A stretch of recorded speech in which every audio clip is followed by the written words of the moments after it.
right, welcome back to One Bar and Lupagus Show. And today we are SKOL'ing with ourselves.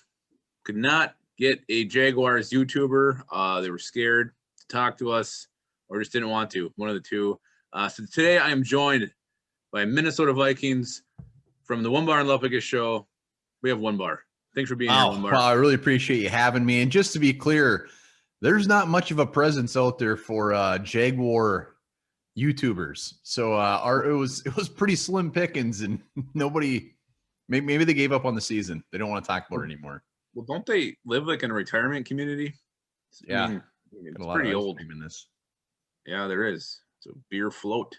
So instead of SKOL'ing with the enemy, we're just going to SKOL with each other, ask each other questions. A couple of these came in on the page. A couple of these came in on Twitter. A couple of these came out of our own minds and holes. So we're going to kind of interview each other and see what we can find out, see what we can learn in this SKOL'ing with ourselves with no lube. Yeah, anything goes here. Minnesota Vikings, about the season, about whatever. But let's start with the questions we got from outside of us. Let's start with a man with a monstrous name. He goes by Corey Mountain. Corey Mountain wants to know which Minnesota Viking is the most improved this year. Most improved. Well, we kind of touched on this in our mid-season award show, and I think it's Garrett Bradbury. He made a commitment to himself, to his family, to his children, if he has any, to get stronger in the offseason. And he certainly did that. He's gotten stronger. He's gotten nastier. He's gotten better. You see this guy playing a little bit of fire. We've seen him do a couple first down signs. He's gotten a little chippy after some plays. Love seeing that out of our center, and I love seeing the progress Garrett Bradbury has made this year. Yes, that is a very good answer. I'm going to throw one more name out there just so I'm not generic and say the same thing.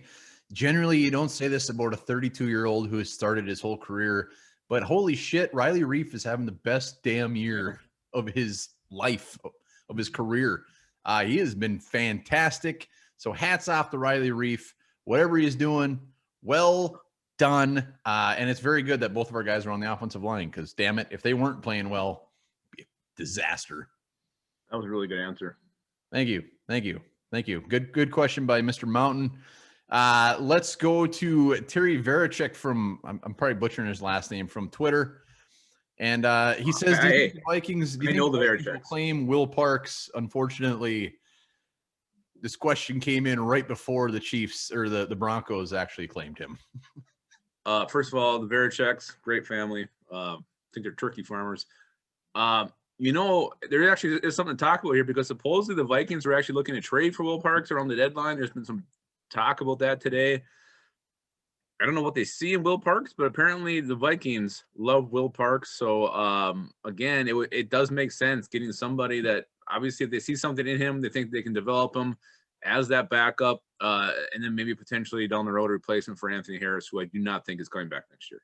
Well, Will Parks is a Bronco now, so it won't be him, but it's clear that they definitely want to upgrade at the safety position. It didn't say if they put a claim in for him or not. I'm sure they did. I would have loved Will Parks. I would have loved him more than anything, but that dream is dead. It is dead. Let's go to another question. This one's just a really tough one to answer. Skol Nation says, predict next year's schedule and the Vikings wins and losses. Very tough task. Easy. That's way in the future. So I'll let you take this one. Well, I believe we play the NFC West and the AFC North. Couple of very tough divisions there. And then obviously our home schedule. I'm going to go with 10-6. Again, I think it's going to be a tough schedule, but this Vikings team, Michael Pierce back, Daniel Hunter back, Justin Jefferson year 2. Cam Dantzler, Jeff Gladney year 2. I like a lot of things about this team next year, and the hopes will be very, very high. Yeah, I think 10-6 is fair. I think this year we're probably in the range of like a 9-7, anywhere from 8-8 to 9-7, somewhere around there. And I think everyone will agree that with this shit year, injuries, opt-outs, we're going to be better. It might not be overly better, but we're going to be better than we played this year. So I think that's fair. I'll go with 10-6. Yeah. And God knows what's going to happen this offseason. Could get crazy. It could get crazy. And again, I'm here with One Bar from the One Bar and Lupagus Show. If you guys have not yet done it, be sure to subscribe. Follow him, comment much as you can, like the page, like the vids, do everything you can. Really enjoying our time here together, One Bar. Yeah, no, I really appreciate you having me.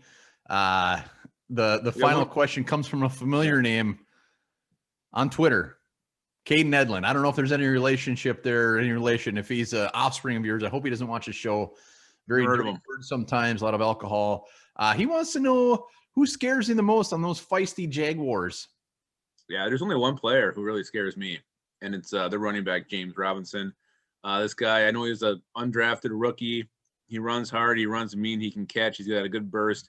Vikings run defense, though the numbers don't show it. You look at the final stats against the Panthers, but I think that has a lot to do with how the second half played out.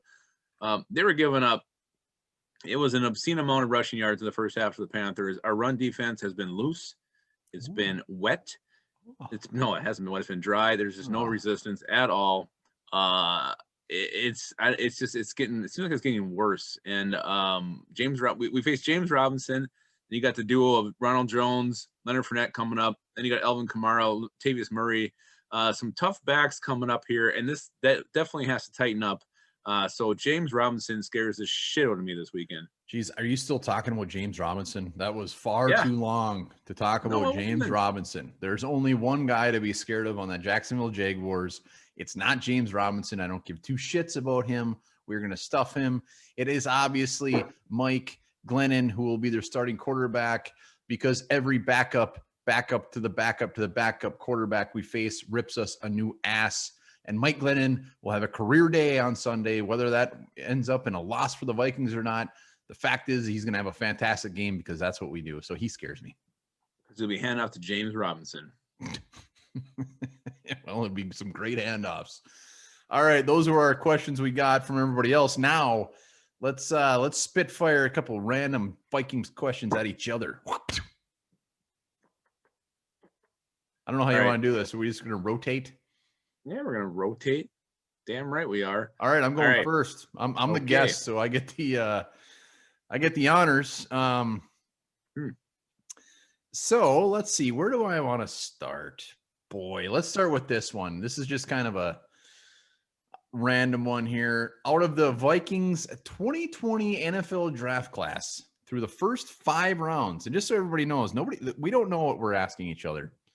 Through the first 5 rounds, who, in your mind, as of this point, maybe not 3 years from now, but as of right now, in the first 5 rounds, who was the Vikings' worst draft pick?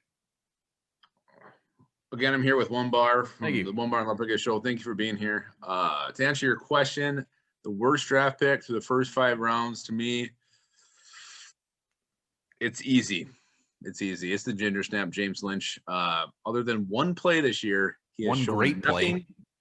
It was a great play. One of the best bull rushes I've seen in years. I haven't seen anything else out of him. But I shouldn't have said it was easy, because I think Troy Dye is right behind him. Troy Dye. That was my answer. The long snapper the linebacker who looks like a long snapper. They're neck and neck right now, but I think James Lynch has got him by an orange hair on his head. At least Troy Dye's getting out there, getting his reps. James Lynch gets about a series and a half a game. To me, it's James Lynch. Why we had to have him in the 4th round, I don't know. Hey, shame on you, because when we got him, we were both excited. We had to have him. 13 and a half sacks. Did you say round 5, though? Through round 5, yes. So Harrison Hand was on the table. No, it's KJ Osborne. Screw him. I hate KJ Osborne. Well, welcome back. Welcome back. Hate is a very strong word. I believe you just meant to say you're not very pleased with the way he's playing. But yes, KJ Osborne is the correct answer. Ding, ding, ding, ding, ding. I don't hate him. I don't see it. I don't see why he was a 5th round pick. All right, good answer. All right, now I get one. All right, who is the one player this season, non-rookie, by the way, that your love has all of a sudden, for this player, has blossomed and grown for? Blossomed in the what? Who's one player who's not a rookie that you maybe didn't love so much last year, but now you love quite a bit after watching him play? Really? Ooh, that's a good question. Non-rookie. I'm gonna go. I'm going with our guy in the middle. I'm going Garrett Bradbury. He's close to a rookie, but we need that anchor. We need that fire on the offensive line. We need some hope for the future. And Garrett Bradbury is absolutely giving it to us this year. Not only his play on the field, but like we have already said, he doesn't appear to be very nice. He doesn't appear to be very nice to our opposing teams, which I love. And Garrett Bradbury, even though he's a center, my love for him, just like the Grinch, my heart has grown 3 times the size. I'm glad you said that, because when I wrote this question down, that was what was in my mind. That exact image from the cartoon version, not the shitty movie version.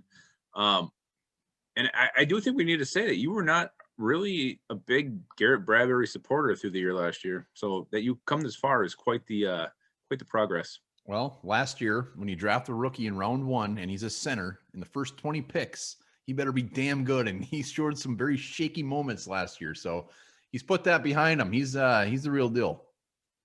All right. Awesome. Now ask me one. All right. You got it. Here it comes. So the Vikings stand at 5-6, and their defense is ranked 24th overall. Go to Fantasyland. Let's say Hunter and Michael Pierce were both on the field this whole time. How much of a difference does that actually make on the Vikings' overall record? How much, if you had to predict what they would be sitting at right now with those two guys out here, with the close games, everything we've gone through, where would we be? I'm going to call it a 3-game swing. So to the positive. So I'm going to say, 8-3? Does that make sense? I mean, you look at the Titans game, you lost it because your defense folded late. And Hunter would have been all over Ryan Tannehill, that situation. Seahawks game, again, some more pressure would have helped. And then what the hell was their game I'm thinking of? Oh, the Cowboys game. You got Michael Pierce in there. He's there. He would shut down Zeke Elliott, stole the Cowboys running game. So, I think it would be a 3-game swing. No doubt in my mind. Downside of that is James Lynch probably wouldn't have been on the field to get his sack. It was a beautiful play. I'll give him that. 3-game swing. I'll take that. I was thinking like 2. So that's good. That's good. That is good stuff right there. All right. Let's dip our toes in some draft waters for this next question. Oh God. For One Bar, from the One Bar and Lupagus show, who's joining me today on SKOL'ing with ourselves. I don't want a player, but Vikings currently hold the 14th overall pick in the 2021 NFL draft. What position do you see them addressing with that first overall choice? Oh man, I want to give you a really generic answer, but that's not nice. So my gut says best player available on either side of the line, defensive line, offensive line, who was ever their top guy on the board, but I'm not going there. I'm going just best player available regardless. I mean, the Vikings have shown holes all over this roster all year, whether it's injuries or whatever. Take the best player available. Don't get fancy, and just get a playmaker. But that said, I'm gonna go guard. I like your first answer better. I was looking at a couple mocks today, and there's a couple guys who I think could be tempting for the Vikings on both sides of the line. So I'm glad you said that initially. Again, you got Wyatt Davis, you got Kwity Paye from Michigan. There's some good guys who can rush the passer. So I do think it's gonna be a D tackle or guard at this point. But I agree with your first part of your answer. Well, defensive end, I think that's absolutely on the table as well. It is. And either of the two lines, I hate first-round defensive tackles. I always have. But after watching this year, even though we get Michael Pierce back, I would welcome that with open arms. What a song. I used to grab a lot of butts. Slow dance to that song. No, I don't remember that at all. All right, let's You're left by then. My next question is kind of on the same lines of what you just said. Not really. I will ask it anyways. Not counting injuries, not counting opt-outs. Biggest hole on the Vikings team right now. One hole. One hole. You're One Bar. Thank you. Well, I got to go with my, I did a video earlier today, so I got to stick with that. I'm going to say it's guard because here's the thing. You got left guard, huge issue right now. Dakota Dozier is stepping on his dick, stepping on Kirk Cousins' dick. He's a bumbling mess out there right now. Stepping on Garrett Bradbury's foot. Yeah, we don't know. Is Ezra Cleveland going to be the right guard next year or not? Or is he going to move to left tackle if Riley Reif is let go or moved or whatever? So either way, you have a huge issue at guard, and I think you have to go into the offseason with that as the number one need for the 2021 Minnesota Vikings. I don't think it's much of an argument. I think it's guard hands down. It's a good answer. Good answer. I'm not going to argue that. Thank you for saying that. You're welcome. All right, here's another question for you. Not as fun, not as sexy. You're probably not going to like it. But we mentioned the run defense, how bad it's been lately. If you were Mike Zimmer, what would you do to shore up this run defense? Let's just say this week against James Robinson, who we all know is one of the best running backs in the NFL. I don't know. Try something completely different. I want some more Armon Watts. Whether he's going to stuff the run or not, I'm really willing to try anything. Maybe put Eric Kendricks at defensive tackle. Seems like that guy can do anything. All right. No, not really. I don't know. He doesn't really have, there's really no options to get this run defense better. They've tried everything. They've tried plenty of rotations. They got Hercules Mataf on the ends. I'd love to say, bring up some guy from the practice squad, a big D tackle or something. We don't have them. So there's really no options. I have no answer for you. What happened to the Mole Constrictor? Mole Constrictor is unemployed. He is not here anymore. So to shore up this defensive line and stuff the run, I don't know. Play 9 in the box. Yeah, I think that's what I would get Harrison Smith up there, get the safeties up there, and let them continue to burn us in the air. It's lose-lose. Well, if you're looking at the Jacksonville game, I think you sell out to stop the run. You make Mike Glennon beat you. So that has got to be the game plan going in, especially after how bad it was in the first half against the Panthers. Wish I had a better answer. I don't. You did very well. I'm very proud of you. All right. Well, you already mentioned this a little bit, but Ezra Cleveland, obviously drafted as an offensive tackle. Vikings have had him pretty much they've been very stubborn about just keeping him at guard. Playing him at guard, reps at guard, everything guard. Do you think he's just going to be straight up the next great guard for the Vikings? They have no intentions of moving him to offensive tackle? Yeah. I actually think there's a very strong chance that's the way it plays out. I'm going to say 70%. He's doing well. And he seems like when he's in there, the whole line plays better. I don't know if that's just a coincidence or if it's, we'll see what happens when he comes back in, but right now he's doing a damn good job. So are they going to let Riley Reif go? That's the big question.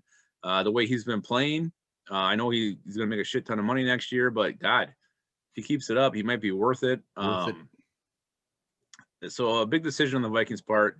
At this point, I'm going to say, I'm going to lean yes, but I do feel like it's definitely not set in stone, and we'll learn more in the next few months for sure. Yeah, and he is rumored to be back this week, and I think how he finishes the season. If he finishes the season just getting better and better at guard, man, I say don't dick with him. Leave him there. We need a guard. Yeah, I love it. I love the options. All right, I got 2 more for you, and they both kind of have the same flavor. Speaking of flavor, I accidentally ate hand sanitizer today. It was not good. You Meredith from The Office or what? No, I had a piece of gum on my way back to work after lunch, and I put it in my mouth. It was all soggy, and my hand sanitizer was upside down and spilled on it. It was horrible. It sounds horrible. Like, why is my gum wet? Anyway, I think it's fair to say that there's a few Vikings we can call busts right now. Maybe these aren't super high picks, but they're going to be not with the team at the end of this year. So we can go back and say with 100% certainty, Jalen Holmes, Jaleel Johnson, and Ben Gedeon are all busts. Which one of these players, when they were drafted by the Vikings, did you have the most hopes for? Jaleel Johnson. Why? That's it. That's my only answer. Now, Jaleel Johnson, he went in round 4, right? That guy was projected as high as round 2. He had a great career at Iowa. We needed defensive tackles, and he comes in and he just never sees the field, ever. I mean, as a rookie, what was he out there? I don't think he was – I think he made him out there for a couple plays. Even year 2, the guy could just not manage to get on the field. And for the great career and how dominant he was in college, to come in and just completely lay a turd was very, very surprising. And Jalen Holmes is a close second, because Ben Gideon was not even on my radar at all, ever. So I had no expectations for Ben Gideon. He was he was on my radar in the 7th round. Yeah, so when we took him, I was just like, okay, this guy looks like he's not nice. I look forward to him busting some ass. But Ben Gideon, I'll say, he was a little underrated. I mean, he was a guy that was actually pretty good on special teams. Well, I mean, he started a bunch of games, so you can't really call him a bust, but he didn't really do anything in those starts, so that's why I would label him a bust. Well, Jaleel Johnson, I was sold that was one hell of a steal, and he would be a starter making an impact year 2, and it just did not happen. No. Just not great. Not doesn't show up.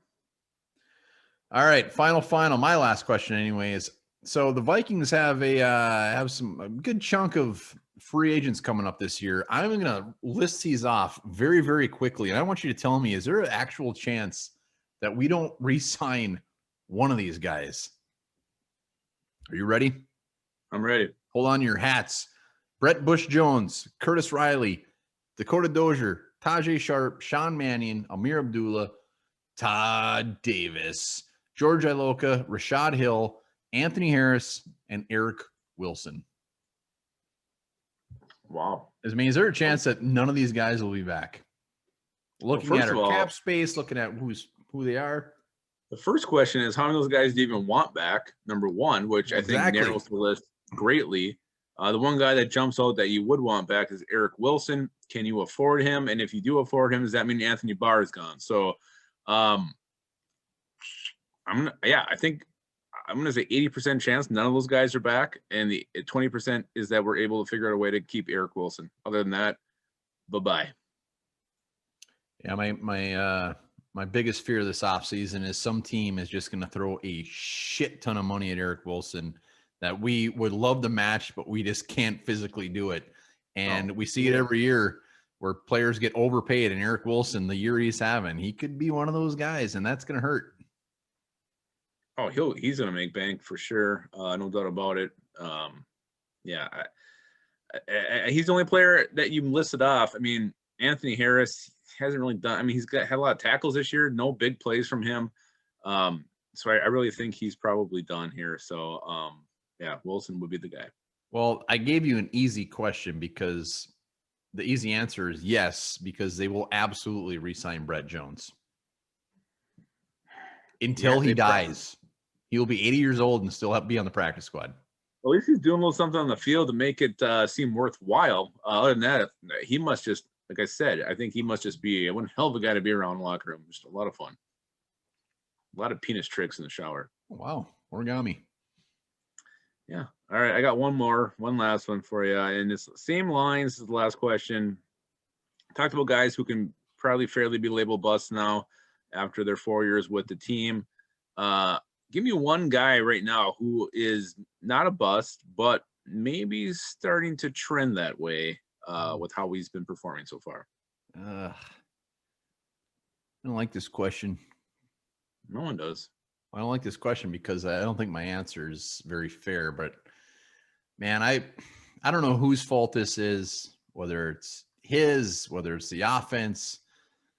But I'm gonna say Irv Smith. Shit. I mean, second round, high expectations. This guy was absolutely dominant. And why isn't he our number one tight end? I know Kyle Rudolph is a hell of a tight end, and he offers some good size and everything, but Irv Smith should be putting up some big ass numbers and should be one of the first guys that Kirk Cousins looks at in this offense. And he's just not getting those looks when he makes some good plays every once in 4 games. But damn it, come on, Irv. Yeah, I like the way you started that. You don't know if it's his fault, if it's the offense fault, if it's the quarterback's fault. What is it? But talent-wise, his ability, he should be one of those tight ends who gets like 6 receptions, 80 yards every single game, and that's like on the low end. Just they're not using him the way Gary Kubiak talked about, moving him around, creating mismatches, looking for him, creating packages for him. That would have been my answer as well. I think Irv Smith, definitely not a bust at this point, but you kind of feel like that's the way, if his career continues the way it's going, that's where it's going to end up. I hate to say it, but you're absolutely right. Well, for where he was drafted, that is very fair to say. If he was a fourth, fifth round guy, be like, all right, great. But he's on pace this year to have less catches than last year, less yards. He's got the same amount of touchdowns, but he is just not a player that opposing defenses are worried about at this point. And you see other tight ends that have come in drafted later than him that are making much more of an impact. So what the F? What the F is right. Well, One Bar, again, I appreciate you coming on the show, SKOL'ing with ourselves. Again, thanks for having me. Yeah, if you don't follow the page, be sure to do that. One Bar and Lepigus show. Arguably the best YouTube Vikings channel in the internet, in the world. Is there other Really. ones? I don't think so. I don't think there is. Well, I don't know if you watch the show One Bar or not, but I usually end with a fact, so I'm gonna do that right now. All right. Here's a fact for you. Lionesses have sex 20 to 40 times in a day when they are in heat. And if her man can't keep up, she demands the screw by biting his balls.